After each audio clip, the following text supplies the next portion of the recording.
Guys, ಇವತ್ತು ನಾನು ನನ್ನ ಮೋಟೋ ವ್ಲಾಗ್ ಬರೋದಕ್ಕೆ ನಾನು ಯಾರಿಂದ ಅಡ್ಮೈರ್ ಆಗಿದ್ದೀನಿ ಅಂತ ಹೇಳ್ಕೊಬೇಕಂತ ಹೊರಟಿದ್ದೀನಿ.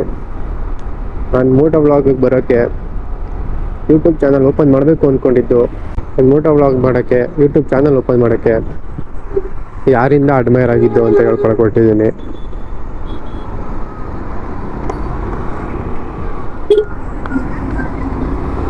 ಮನೆಗೆ ಹೆಂಗ್ ಬೇಕು ಹಂಗೆ ಹೇಳ್ಬಿಡ್ತಾರಪ್ಪ. ನಾನು ಇನ್ಸ್ಪೈರ್ ಆಗಿದ್ದು ತುಂಬ ಜನದಿಂದ, ತುಂಬ ಇನ್ಸ್ಪೈರ್ ಆಗಿದ್ದೀನಿ. ಒಬ್ಬೊಬ್ರಿಂದನೂ ನನಗೇನು ಬೇಕೋ ನಾನು ತಗೊಂಡಿದ್ದೀನಿ. ನನಗೆ ಯಾವ ಪಾರ್ಟ್ ಬೇಕೋ ಆ ಪಾರ್ಟ್ನ ನಾನು ಇನ್ಸ್ಪಿರೇಷನ್ ಆಗಿ ತಗೊಂಡು ಇಂಪ್ಲಿಮೆಂಟ್ ಮಾಡ್ಕೊಂಡಿದ್ದೀನಿ, ಮಾಡ್ಕೊಳ್ಳೋಣ ಅಂದ್ಕೊಂಡಿದ್ದೀನಿ. ಸೊ ಯಾರು ಅಂತ ಹೇಳ್ಕೊತೀನಿ, ಅದರಲ್ಲಿ ಸ್ವಲ್ಪ ಕೆಲವ್ರ ನೇಮ್ ಮಾತ್ರ ಹೇಳ್ಕೊತೀನಿ, ಯಾಕಂದರೆ ಅಷ್ಟು ಲೆಂತಿ ವಿಡಿಯೋ ಎಲ್ಲ ಮಾಡೋದಕ್ಕೂ ಆಗೋದಿಲ್ಲ. ಹೇಳ್ಕೊಂಡು ಕೂತ್ಕೊಂಡ್ರೆ ಒಂದು ಬುಕ್ಕೇ ಬರಿಬೋದು ಅನಿಸುತ್ತೆ, ಅಷ್ಟು ಜನ ಇದ್ದಾರೆ. ಸೊ ಎಲ್ಲರೂ ಹೇಳ್ಕೊಳಕ್ಕಾಗೋದಿಲ್ಲ. ಸೊ ಸ್ವಲ್ಪ ಜನನ ಮೆನ್ಷನ್ ಮಾಡ್ತೀನಿ ಅಷ್ಟೇ. ಆ್ಯಂಡ್ ಯಾರು ಅಫೆಂಡ್ ಆಗಬೇಡಿ. ಆ್ಯಸ್ ಎ ಜೂನಿಯರ್ ಸೀನಿಯರ್ಸ್ನ ನೆನೆಸ್ಕೊತಿದ್ದೀನಿ ನಾನು ಅಷ್ಟೇ. ನಾನು ಕಿತಾಡಿ ಕಿರಣ್ ಅವ್ರನ್ನ ನೋಡಿ ಕ್ವಶನ್ ಮಾಡಬೇಕು ಅನ್ನೋದನ್ನ ತಿಳ್ಕೊಂಡೆ. ಆ್ಯಂಡ್ ಯಾವುದು ತಪ್ಪು ಯಾವುದು ಸರಿ, ಎಲ್ಲಿ ಯಾವ ಥರ ಮಾತಾಡಬೇಕು ಅನ್ನೋದನ್ನು ಈ ಮನುಷ್ಯನ ನೋಡಿ ನಾನು ಕಳ್ಕೊಂಡೆ. ಮತ್ತು ನಮ್ಮ DV ಅಂತ ಬಂದರೆ, ಕನ್ನಡದಲ್ಲಿ ಮೋಟೋ ವ್ಲಾಗ್ ಇದೆ ಅಂತ ನನಗೆ ಗೊತ್ತಾಗಿದೆ ಅವರಿಂದ. ಬೇರೆಯವರಿಂದ ಗೊತ್ತಾಗಿರ್ಬೋದು ಮೇ ಬಿ, ಬಟ್ ನನಗೆ ಗೊತ್ತಾಗಿದ್ದು ಆ ಟೈಮಲ್ಲಿ ನನ್ನ ಹತ್ರ ಇದ್ದಿದ್ದು ಸಣ್ಣ J2 ಫೋನು. ಅದು ನನ್ನಲ್ಲ, ನಮ್ಮ ತಾಯಿಯವ್ರದ್ದು ಇದ್ದಿದ್ದು. Covid time. ಆ ಟೈಮಲ್ಲಿ ನಾನು ತುಂಬ ವ್ಲಾಗ್ಸ್ ಬರ್ತಾಯಿತ್ತು ಅವ್ರದ್ದು. ಅವಾಗ ಫೇಸ್ಬುಕ್ ಐಡಿ ಕ್ರಿಯೇಟ್ ಮಾಡೋದು ಆ ಜಮಾನ. ಆಗ ಸ್ವಲ್ಪ ಇನ್ಸ್ಟಾಗ್ರಾಮ್ ಇನ್ನೂ ಅಷ್ಟೊಂದು ಟ್ರೆಂಡ್ ಆಗಿರಲಿಲ್ಲ, ಫೇಸ್ಬುಕ್ಕು ಯೂಟ್ಯೂಬು ಜಾಸ್ತಿ. ಅವಾಗ ನಾನು ಆ J2 ಫೋನಲ್ಲಿ ನಮ್ಮ DB ಅವ್ರ ವ್ಲಾಗ್ ನೋಡ್ತಿದ್ದೆ. ಸೊ ಅವರಿಂದ ಕನ್ನಡದಲ್ಲಿ ಮೋಟೋ ವ್ಲಾಗ್ ಇದೆ ಅಂತ ನಾನು ತಿಳ್ಕೊಂಡೆ, ಕನ್ನಡದವರು ಮಾಡ್ಬೋದು ಅಂತ. ಅದರಿಂದ ಒಂದು ಇನ್ಸ್ಪೈರ್ ಆದೆ. ನೆಕ್ಸ್ಟು ನಮ್ಮ ಟಿಪಿಕಲ್ ಕನ್ನಡಿಗ ಇವರಿಂದ ಮೋಟೋ ವ್ಲಾಗಲ್ಲಿ ಈ ಥರನೂ ಮೋಟೋ ವ್ಲಾಗ್ ಮಾಡ್ಬೋದು ಅನ್ನೋದನ್ನು ನಾನು ಇವರಿಂದ ತಿಳ್ಕೊಂಡೆ. ಫ್ಯಾನ್ಸಿಯಾಗಿ ಟ್ರಾವೆಲ್ಲೇ ಮಾಡಬೇಕು ಅಂತ ಏನಿಲ್ಲ, ಲೈಕ್ ತುಂಬ ದೂರ ಟ್ರಾವೆಲ್ ಮಾಡಿಕೊಂಡು, ಲೈಕ್ ಅದು ಬೇಜಾರು ಟ್ರಾವೆಲ್ ಮಾಡೋದು ಅಂತ ಹೇಳ್ತಿಲ್ಲ, ಟ್ರಾವೆಲ್ಲೇ ಮಾಡಿದ್ರೆ ಮೋಟೋ ವ್ಲಾಗು ಅಂತ ನಾವು ಸ್ವಲ್ಪ ಜನ ಅಂದ್ಕೊಂಡಿದ್ವಿ. ಬಟ್ ಅದೊಂಥರ ಮೋಟೋ ವ್ಲಾಗ್ ಆದರೆ ಇದು ಒಂಥರ ಮೋಟೋ ವ್ಲಾಗು ಅಂತ ಇವರಿಂದ ನಾನು ಕಲ್ತ್ಕೊಂಡೆ. ದೆನ್ ರೆಡ್ ಪ್ಯಾರಾಸೈಡ್ ಅಂತ ಕನ್ನಡ ಗೇಮರು, ಒಬ್ಬ ಮಿಡಲ್ ಕ್ಲಾಸ್ ಹುಡುಗ ನಮ್ಮ ಕನ್ನಡ ಕಮ್ಯುನಿಟಿಯಲ್ಲಿ ಕಷ್ಟಪಟ್ಟರೆ ಬೆಳಿಬೋದು ಅನ್ನೋದನ್ನು ಈ ಮನುಷ್ಯನ ನೋಡಿ ನಾನು ಕಲ್ತ್ಕೊಂಡೆ. ತುಂಬ ಕಷ್ಟಪಟ್ಟು ಬೆಳೆದಿದ್ದಾರೆ. ಆ್ಯಂಡ್ ಆಲ್ಸೋ ಕನ್ನಡದಲ್ಲಿ ಚೆನ್ನಾಗಿರೋ ಕಂಟೆಂಟು ಕೊಡ್ತಿದ್ದಾರೆ. ಅತಿಯಾದ ಕೆಟ್ಟ ಮಾತು ಇಲ್ಲ, ಅತಿಯಾದ ಏನಂತಾರೆ ಈ ಕ್ರಿಂಜಿ ಟೈಪ್ ಇಲ್ಲ. ಮನೇಲಿ ಆರಾಮಾಗಿ ಕುತ್ಕೊಂಡು ನೋಡ್ಬೋದು, ಒಂದು ಮಟ್ಟಿಗೆ ಮನೇಲಿ ಆರಾಮಾಗಿ ಎಲ್ಲರ ಮುಂದೆನೂ TV ಹಾಕ್ಕೊಂಡು ನೋಡ್ಬೋದು. ಸೊ ಇವರಿಂದ ಕಷ್ಟಪಟ್ಟರೆ ಬೆಳಿಬೋದು ಅನ್ನೋದನ್ನು ನಾನು ಕಲ್ತ್ಕೊಂಡೆ. ಮತ್ತು ನಮ್ಮ KA09 ರೈಡರಿಂದ ಬೈಕ್ಗಳ ಬಗ್ಗೆ ತುಂಬ ಕಲ್ತ್ಕೊಂಡೆ. ತುಂಬ ಇನ್ಫಾರ್ಮೇಷನ್ಸು ಕೊಟ್ಟರು. ಒಂದೊಂದು ಪೀಸ್ಗಳು, ಒಂದೊಂದು ಗಾಡಿಗಳು, ನೋಡದೇ ಇರೋ ಗಾಡಿಗಳನ್ನೆಲ್ಲ ತೋರಿಸ್ಕೊಟ್ರು. ಒಂಥರ ಗಾಡಿಗಳು ಅವ್ರು ಮಾತಾಡೋದು ಶೈಲಿ, ಆ ಭಾಷೆಯಿಂದನೇ ಒಂಥರ ತುಂಬ ಇನ್ಸ್ಪೈರ್ ಆಯಿತು ನನಗೆ. ನಾನು ಈ ಥರ ಗಾಡಿಗಳೆಲ್ಲ ಓಡಿಸ್ಬೇಕು, ನಾನು ಈ ಥರ ಗಾಡಿಗಳೆಲ್ಲ ನೋಡಬೇಕು ಅನ್ನೋದು ಇನ್ಸ್ಪೈರ್ ಆಯಿತು. ಈ ಥರ ಇನ್ಸ್ಪಿರೇಷನ್ ತೊಗೊಂಡೆ. ಮತ್ತು ನಮ್ಮ ಡಾಕ್ಟರ್ ಬ್ರೋ ಇವ್ರನ್ನ ನಾನು ಆವಾಗ ಆ ಟೈಮಲ್ಲಿ ಇದು KD ಫಾಲ್ಸು, TK ಫಾಲ್ಸು ಅಂತ ಹೋಗಿದ್ರು. KD ಫಾಲ್ಸ್ ಹೋಗಿದ್ರು, ಅದೇನೋ ಹೆಸರು ಇದೆ ಗೊತ್ತಿಲ್ಲ, KD ಫಾಲ್ಸ್ ಅಂತ ಕರಿತೀನಿ ಅಂದ್ಬಿಟ್ಟು ಅವರು ಹೇಳಿದ್ರು. ಆಗ ಅವ್ರ ಹತ್ರ ಆಗೇನೋ ಒಂದು ಗಾಡಿ ಇತ್ತು, ಗೇರ್ ಗಾಡಿ. ಅಂದರೆ ಆಗ ಒಂದು ಯೂಟ್ಯೂಬ್ ಚಾನಲ್ ಅವ್ರು ಸ್ಟಾರ್ಟ್ ಮಾಡಿದಾಗ ಈ ಪಾನಿಪುರಿ ಅಂಗಡಿಲಿ ಕೆಲಸ ಮಾಡೋದು ಆ ಟೈಮಿಂದ ಆ ಟೈಮಿಂದ ನೋಡಿದ್ದೀನಿ. ಆ ಮನುಷ್ಯ ಎಷ್ಟೇ ದೊಡ್ಡದಾಗಿ ಬೆಳೆದ್ರೂ ಜನರಿಗೆ ಕೆಟ್ಟಿದ್ದು ಬಯಸಿಲ್ಲ.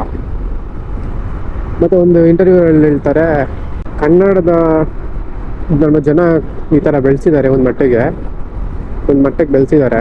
ಸೊ ನಾವು ರಿಟರ್ನ್ ಆಗಿ ನಾವು ಈ ಥರ ಬೆಟ್ಟಿಂಗ್ ಗ್ಯಾಮ್ಲಿಂಗ್ ಇದೆಲ್ಲ ಪ್ರಮೋಷನ್ ಮಾಡಿ ಇದನ್ನ ರಿಟರ್ನ್ ಆಗಿ ಕೊಟ್ಟರೆ ಚೆನ್ನಾಗಿರೋದಿಲ್ಲ ಅಂತ ಹೇಳಿದ್ರು. ಅದರಲ್ಲಿ ಅವ್ರನ್ನ ನೋಡಿ ಆ ಮಾತನ್ನ ಕೇಳಿ ಆ ಒಂದು ಒಳ್ಳೆತನನ ನೋಡಿ ತುಂಬ ಖುಷಿ ಆಯಿತು. ಸೊ ಆ ಒಂದು ಬಿಹೇವಿಯರ್ನ ನಾನು ಇನ್ಸ್ಪಿರೇಷನ್ ಆಗಿ ತಗೊಂಡೆ. ಆ್ಯಂಡ್ ಇದನ್ನ ಇವ್ರನ್ನೆಲ್ಲ ನೋಡಿ ನಾನು ಮೋಟೋ ಬ್ಲಾಗ್ ಮಾಡಬೇಕು, ನಾನು ಯೂಟ್ಯೂಬ್ ಚಾನಲ್ ಸ್ಟಾರ್ಟ್ ಮಾಡಬೇಕು, ನಾನು ವ್ಲಾಗಿಂಗ್ ಮಾಡಬೇಕು ಅನ್ನೋದು ಒಂಥರ ಕನಸಾಗಿ ನಾನು ಕಂಡ್ಕೊಂಡೆ. ಈ ಕನಸನ್ನ ನಾನು ಹೇಗೆ ಸ್ಟಾರ್ಟ್ ಮಾಡೋದು, ಏನು ಮಾಡಬೇಕು, ಅಯ್ಯಬ್ಬ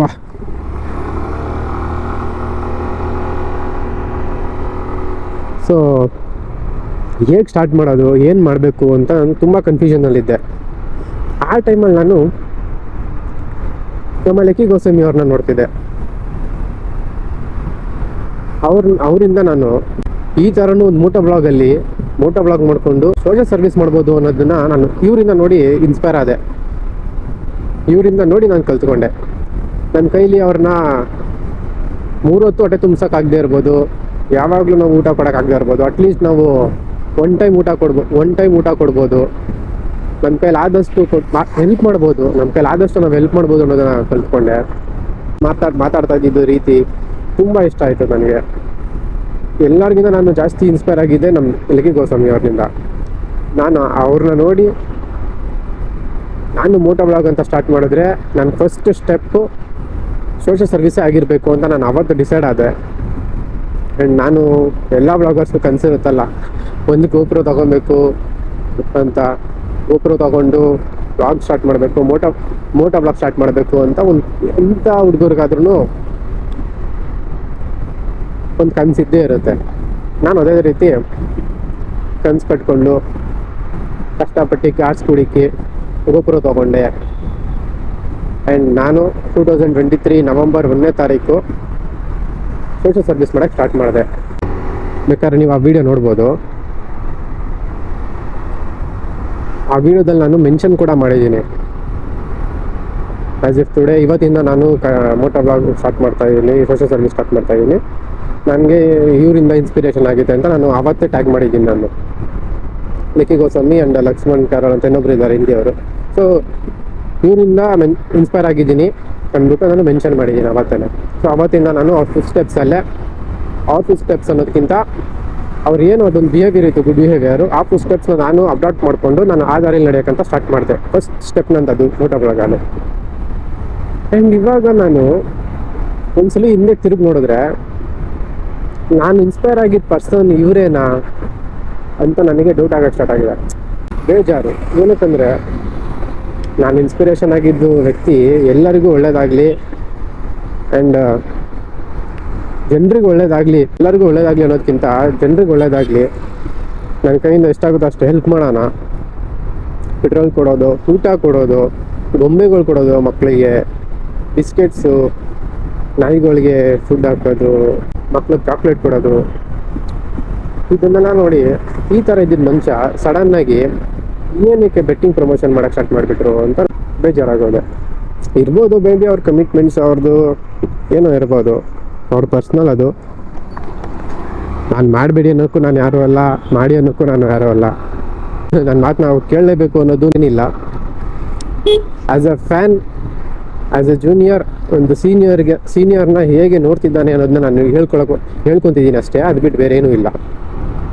ಸೊ ತುಂಬ ಬೇಜಾರಾಯಿತು. ಆ್ಯಸ್ ಎ ಫ್ಯಾನ್ ನಾನು ರಿಕ್ವೆಸ್ಟ್ ಮಾಡ್ಕೊತೀನಿ, ಯಾರ್ಯಾರು ನಮ್ಮ ಸೀನಿಯರ್ಸ್ ಯಾರ್ಯಾರು ಇದ್ದಾರೆ ಅವ್ರ ಹತ್ರ ಎಲ್ಲ, ನಾವು ಒಬ್ಬ ಹುಡುಗ ಎಲ್ಲ ನನ್ನ ಥರನೇ ತುಂಬ ಜನ ಹುಡುಗರು ಇರ್ತಾರೆ, ನಾವು ನಿಮ್ಮಿಂದ ತುಂಬ ಇನ್ಸ್ಪಿರೇಷನ್ ಆಗ್ತಿದ್ದೀವಿ. ಸೊ ನಾವು ಒಂದು ಲೆವೆಲ್ಗೆ ಕಷ್ಟಪಟ್ಟು ನಮ್ಮ ಸ್ಟ್ರಗಲ್ಸ್ ಒಂದು ಸೈಡ್ ಆದರೆ ನಮ್ಮ ಕರಿಯರ್, ನಮ್ಮ ಪ್ಯಾಷನ್ನು ನಾವು ಬೆಳೆಸ್ಕೊಬೋದು ಅಂತ ನಾವು ನಿಮ್ಮನ್ನು ನೋಡಿ ನಾವು ಕಲ್ತಿದ್ದೀವಿ. ಸೊ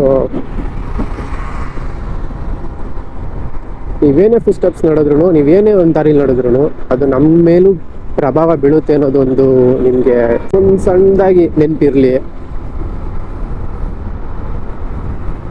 ಯಾಕಂದರೆ ಇವಾಗ ಅಂಥ ಮನುಷ್ಯನ, ಇವಾಗ ಲಕ್ಕಿ ಗೋಸ್ವಾಮಿ ಅವ್ರನ್ನ ನಾನು ನೋಡ್ತಿದ್ನಲ್ಲ, ಪೊಲೀಸರನ್ನೇ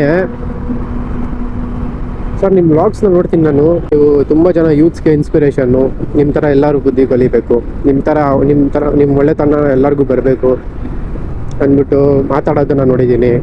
ಪೊಲೀಸವರೇ ಬಂದು ನಿಮ್ಮ ಜೊತೆ ಸೆಲ್ಫಿ ತಗೊಳ್ಳೋದನ್ನ ನೋಡಿದ್ದೀನಿ.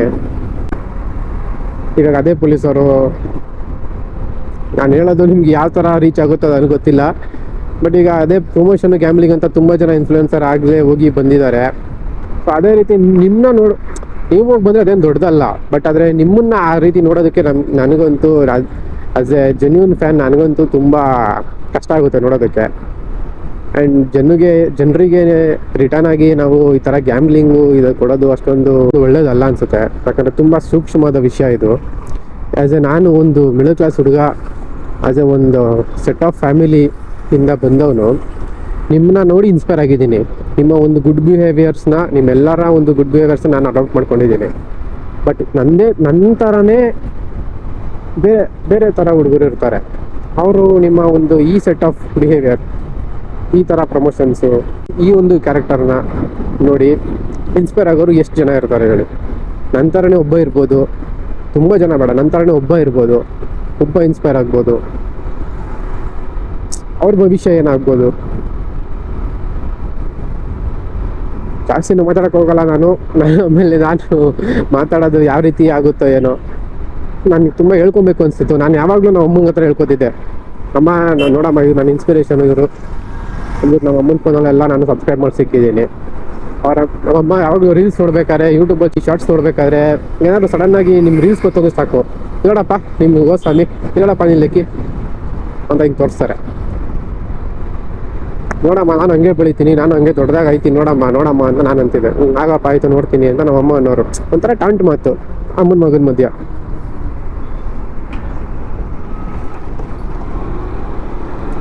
ಸೊ ಇದೆಲ್ಲ ಆದಷ್ಟು ಬೇಗ ಎಲ್ಲ ಕ್ಲಿಯರ್ ಮಾಡ್ಕೊತೀರಾ ಅಂತ ಅಂದ್ಕೊಂಡಿದ್ದೀನಿ. ನಾನು ಯಾವ ಥರ ನೋಡಿದ್ದೆ, ನನ್ನ ಇನ್ಸ್ಪಿರೇಷನ್ನು ಅದೇ ರೀತಿ ವಾಪಸ್ ನನಗೆ ಅದೇ ಪರ್ಸನ್ ಮತ್ತೆ ರಿಟರ್ನ್ ಬರ್ತಾರೆ ಅಂದ್ಕೊಂಡಿದ್ದೀನಿ. ಇದನ್ನೆಲ್ಲ ಇಲ್ಲಿಗೆ ಎಂಡ್ ಮಾಡ್ಕೊತೀರಾ, ಇಲ್ಲಿಗೆ ಎಲ್ಲ ಸರಿ ಮಾಡ್ಕೊತೀರಾ ಇಲ್ಲಿಗೆ ಅಂತ ನಾನು ಅಂದ್ಕೊಂಡಿದ್ದೀನಿ. I hope for that. ಯಾರು ಏನು ಅಫೆಂಡ್ ಆಗಬೇಡಿ ಪ್ಲೀಸ್. ನಾನು ಇದು ದಯವಿಟ್ಟು ಕೇಳ್ಕೊತಿದ್ದೀನಿ. As a fan to his heroes, to his inspirations, ನಾನು ಒಂದು ಮಾತನ್ನ ನಾನು ಹೇಳ್ಕೊಂಡಿದ್ದೀನಿ ಅಷ್ಟೇ. ನಾನು